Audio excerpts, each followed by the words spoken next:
지난 주말 평화로 무수천 사거리 인근에서 구중 추돌 사고가 발생했습니다. 내리막에서 3.5톤 화물차가 신호대기 중이던 차량들을 들이받으면서 사고가 난 건데요. 오늘 자치경찰과 제주도, 경찰 등 관계기관이 모여 사고 재발 방지 방안을 논의했습니다. 김경임 기자의 보도입니다. 평화로 일대에 찌그러진 차량들이 뒤엉켜 있습니다. 일부 차량은 형체를 알아보기 힘들 정도입니다. 지난 18일 제주시 무수천 사거리 인근에서 발생한 구중 추돌 사고. 내리막을 내려오던 3.5톤 화물 트럭이 신호를 기다리던 차량 8대를 잇따라 들이받으면서 10여 명의 부상자가 발생했습니다. 이에 따라 사고 현장에서 제주도 자치경찰위원회와 경찰, 제주도 도로교통공단 등이 참여한 가운데 재발 방지를 위한 논의가 진행됐습니다.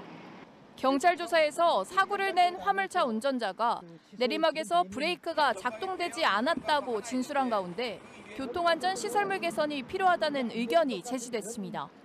초행길이었던 화물차 운전자가 내리막 이후 교차로에 신호등이 있다는 점을 사전에 인지하기 어려웠다는 겁니다.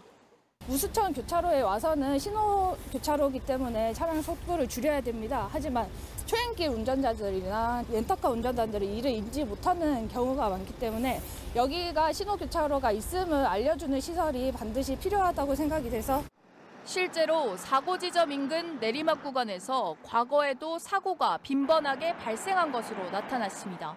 평화로에서 사고가 발생한 이곳 무수천 사거리까지 1.2km 구간에서 최근 3년 사이 18건의 사고가 발생해 60여 명의 사상자가 발생했습니다. 이에 따라 제주도는 사고 지점 근처 교통시설물을 보강하기로 했습니다.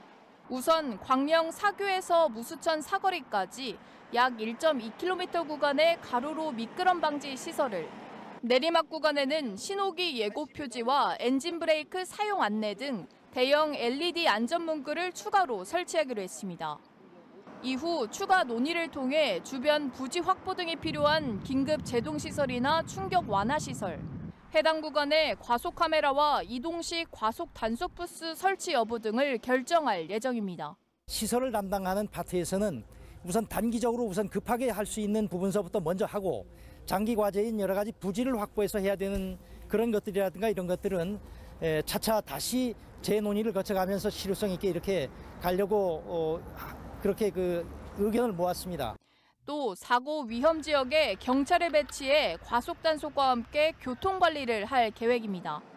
KCTV 뉴스 김경임입니다.